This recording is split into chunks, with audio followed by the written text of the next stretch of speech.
गुरु रूप प्यारी सात संगत जी, आप सभी पवित्र आत्माओं के श्री चरणों में दास का कोटि कोटि प्रणाम है।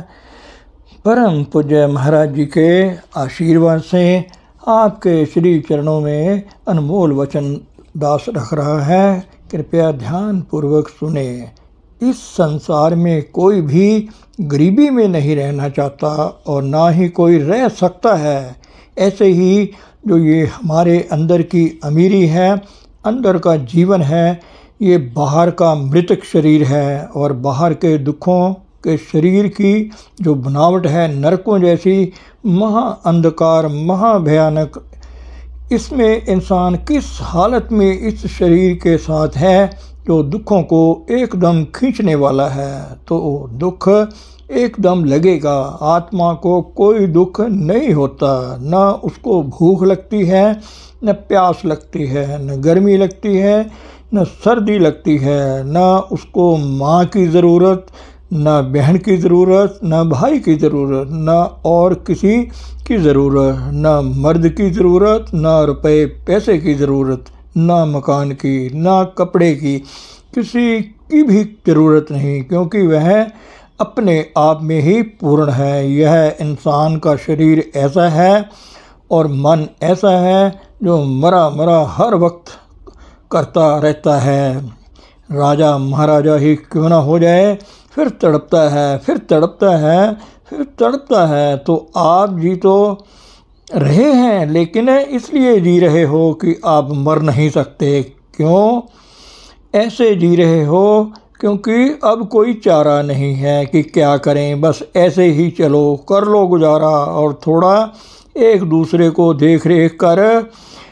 जब एक इंसान बीमार पड़ा हो तो बड़ा उदास होता है। जब 5, 7, 10, 20 उसके साथ और बीमार पड़े हों तो फिर उसको तसल्ली सी हो जाती है कि कोई बात नहीं। महात्मा बुद्ध थे, उनके पास एक बुढ़िया बेचारी रोती हुई गई बड़ी बुरी हालत में कि महाराज, मेरा बच्चा ख़त्म हो गया, अब मैं क्या करूं? तेरा बच्चा जी सकता है। हैं? अच्छा, कैसे जिएगा? इसका साथ दूं। किसी घर में जाकर एक मुट्ठी चावल ले आ, मगर ये ख्याल रखना कि वहाँ कोई मौत ना हुई हो। पूछ लेना पहले, उस घर से लेना जहाँ मौत ना हुई हो। अब वो बुढ़िया जो चीखती चिल्लाती थी, फिर उसको फिर से आस हो गई, क्या बात है, मुट्ठी भर चावल ही हैं, ले आऊँगी अभी। लेकिन जहाँ भी पूछती है तो कोई कहता है जी मेरा बाप मर गया। दूसरे घर में जाती है, जी मेरा लड़का मर गया, 10 दिन हुए हैं। किसी के घर में जाती है, जी मेरी माँ मर गई, मेरा वो मर गया। फिर कोई भी घर उसको ऐसा नहीं मिला जहाँ कोई मौत ना हुई हो। अब उसके मन में ये समझ आ गई कि मेरा तो एक ही बच्चा मरा है, ये कितने हैं जिनके बच्चे मर गए हैं, कितनी औरतें हैं जिनके घर वाले मर गए हैं, कितने हैं जिनकी औरतें मर गई हैं। मैं अकेली दुखी हूँ, नानक दुखिया सब संसार है। ये ऐसा प्रतीत होता है, ये संसार ही ऐसा है। हाँ महात्मा जी, जो आप मुझे समझाना चाहते थे मैं समझ गई हूँ। अब मैं शांत हूँ। ये भी एक शांति का जरिया है। इस संसार में सब कुछ ठीक चल रहा है, यह कामयाब है। कोई हमें नुकसान हो जाता है कि कोई मर जाता है, थोड़े दिन बड़ी कल्पना होती है, थोड़े दिन के बाद धीरे धीरे वो कल्पना भी फिर हल्की हल्की होती है, उसको फिर इंसान भूल ही जाता है। फिर बाप मर गया हो या कोई और मर गया हो, फिर कहता है कि हाँ जी मेरे बाप को मरे 2 साल हो गए हैं, मेरी माँ को मरे 1 साल हो गया है।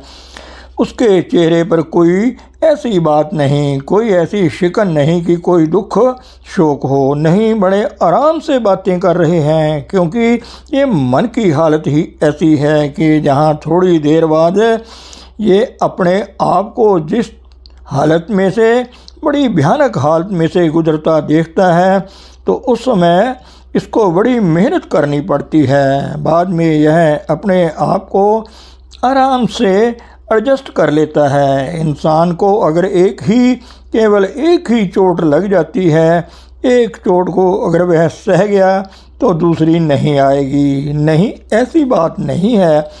चोट पर चोट चलती है, चोट पर चोट चलती है। ये इंसान की दशा है कि आज एक नुकसान हो गया तो उसको थोड़ी देर बाद ही भूल जाएगा।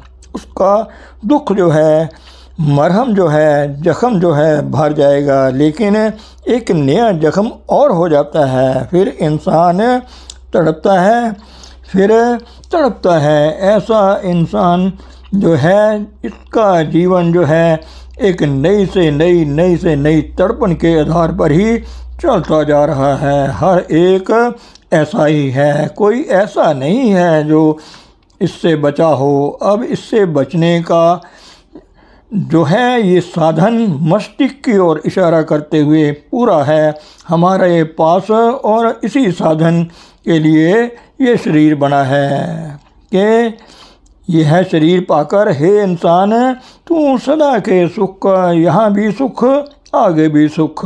यह नहीं कि मरने के बाद होगा, यही अभी होगा, ताकि तुझे पता लग जाए कि तुझे सुख मिल गया है। और अब सुख मिल गया है तो मेरा सदा का सुख हो जाएगा। जैसे लड़की होती है माँ बाप के घर में, उसका पति आ जाता है और शादी हो जाती है, वही उसको रानी बनाता है। अगर वो राजा है तो वही राजा उसको रानी बनाकर शादी करता है। फिर लड़की उसकी हो जाती है तो कहती है कि मैं अब इसकी रानी बन गई हूँ, अब इसके साथ ही जाऊँगी, रानी बनकर ही रहूँगी। तो जब इंसान आत्मा बन जाता है, परमात्मा में मिल जाता है, तो उसको अपने आप ही पता चल जाता है कि मैं क्या हो गया हूँ। जैसे एक इंसान बीमार हो, कमज़ोर हो, उसको कहो कि भाई कुछ काम कर, तो कहता है कि जी मैं नहीं उठ सकता, मैं बहुत कमज़ोर हूँ, मैं बहुत बीमार हूँ। तो उसने कोशिश नहीं की उठने की, क्योंकि उसकी हालत ही उसको बताती है कि मैं कमज़ोर हूँ, कि अगर मैं उठने की कोशिश करूँगा तो नहीं उठ सकूँगा। किंतु बात यह है कि अगर उसका कोई भाई बहन पड़ा हुआ हो, वो भी उसके साथ ही पड़ा हुआ हो, उसको कुछ ना कहो, उसको कहो कि कोई बात नहीं तू पड़ा रहे, मैं कर देता हूँ। अब वो ऐसा क्यों कहता है? उसके अंदर कुछ ऐसी ताकत है जो कह रही है कि अरे तू क्यों पड़ा हुआ है, तू कर सकता है, तू ये भी कर सकता है, तू वो भी कर सकता है। तो कहता है कि मैं यह भी करूँगा, मैं वो भी करूँगा, मैं ऐसा कर सकता हूँ, मैं वैसा कर सकता हूँ, और कर भी देता है। क्योंकि जो अंदर शक्ति है वो अपने आप बोलती है कि मैं क्या हूँ। अपनी कमज़ोरी है आप ही बोलती है कि मैं नहीं हूँ, कुछ नहीं हूँ, मेरे में कुछ नहीं है, मैं कुछ नहीं हूँ, ऐसा ही हूँ। तो हमारे अंदर ऐसी जो कमज़ोरियाँ हैं, मन की, बुद्धि की, शरीर की जो हैं, यह ऐसे ही फिर संसार के अंदर चलती रहती हैं कि ये भी ख़राब हो गया, अब क्या करूं, अब क्या करूं, अब क्या करूं। इंसान के जीवन का जो चक्र है वह मायूसियों का ही जीवन है, मायूसियों का ही जीवन है। ये विपदा भोगनी पड़ेगी, ऐसे ही दुखी रहना पड़ेगा, यह ऐसा ही होगा, ऐसा ही होगा। कभी इंसान के अंदर ऐसी ताकत पैदा हो जाए जिससे कहेगा नहीं, सब कुछ ठीक है, कोई चीज़ ऐसी नहीं होगी जो मैं नहीं कर सकता, कोई चीज़ ऐसी नहीं होगी जो मैं नहीं चाहता, और होगी भी वही चीज़ जो मैं चाहूँगा। मुझे कभी भी दुख हो नहीं सकता, मैं कभी मरूंगा नहीं, मुझे कोई बीमारी नहीं आ सकती। दुख, चिंता, फिक्र, झंझट मेरे जीवन के अंग ही नहीं है, तो मेरा जीवन ही नहीं है। मेरा तो जीवन ही सत्य है, चेतन है, आनंद है। मैं सत्य हूँ, चेतन हूँ और आनंद हूँ, ये मेरा जीवन है। अपने आप पता चलता है इंसान को। जब उस धारा में आ जाता है तो फिर काम बन जाता है। हे जीवो, जी उठो, अब जीने का समय है। ये संसार आपको मिला है, इसी काम भजन सिमरन के लिए मिला है। इसमें सब कुछ है। तेरा जीवन आधार भी इसके अंदर है, तेरा जीवन भी इसके ही अंदर है। तेरा जो कुछ है सब इसके अंदर है। इसमें से तू निकाल ले, इसमें से निकाल ले, फिर इस शरीर का प्रयोग कर। फिर ना चाहते हुए भी खुशी है, लेकिन तेरा काम बन गया तो तू इस शरीर में ना रह, तो अपने घर में आ जा। यहाँ ऊपर मस्तिष्क की ओर इशारा करते हुए आजा, यहाँ तेरा घर है। को नानक निहिचल घर बांध्यो, गुरु क्यों बंधानी। महापुरुषों ने आखिर यही कहा। प्रभु की इच्छा ऐसी ही थी, उसने दुनिया क्यों बनाई। कबीर साहब कहते हैं, एक मदारी की तरह उसने ये सारा खेल रचाया है, वही सबको चला रहा है। काठ की पुतली क्या करे, बपुरी खिलावन हारो जाने। ये सारा उसका खेल है, उसने क्यों ऐसी इच्छा की, ये सवाल कौन पूछ सकता है। अगर बुद्धि स्थिर हो जाए, अर्थात काम करना बंद कर दे, तो फिर ये सारे सवाल अपने आप खत्म हो जाएंगे। हम चेतन प्राणी हैं, हम अपनी चेतनता के सीमित दायरे में छटपटा रहे हैं। हमारी चेतनता उस महाचेतनता के सागर की बूंद भर है, वह अपनी था कैसे ले सकती है। इस सवाल का जवाब परमात्मा ही दे सकता है। सभी महापुरुषों ने ऐसा कहा है। बच्चा माता से कहे, माँ मैं तुझे जानता हूँ, तो नन्हा बच्चा माँ को क्या जान सकता है। वह क्या बता सकता है कि माँ ने उसे क्यों जन्म दिया। यह उसी तरह का एक सवाल है, एक ऐसा शैतानी चक्र है जिसका कोई अंत नहीं। मुर्गी पहले थी या अंडा, बीज पहले था या पेड़। वह प्रभु अपने आप में पूर्ण है। उसने कुछ डाला, अपनी सत्ता, अपना अंश, उससे सब कुछ बना दिया। क्रिया प्रतिक्रिया का सिलसिला चल रहा है। ये सभी कुछ भी अपने आप में पूर्ण है।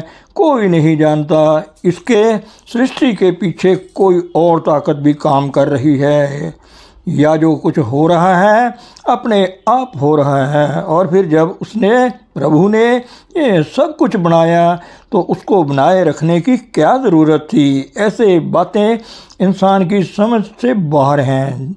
जितना तुम अपने अंतर में उतरोगे, अपने आप में लीन हो गए, ये सारे सवाल ख़त्म हो जाएंगे। अपने आप को जानो। जितनी फिलॉसफियाँ हैं, दर्शन हैं, उनका संबंध सिद्धांत से है, बुद्धि विचार से है, जबकि परमार्थ या अध्यात्म का संबंध सीधे उस कर्ण प्रभु सत्ता के साक्षात्कार से है।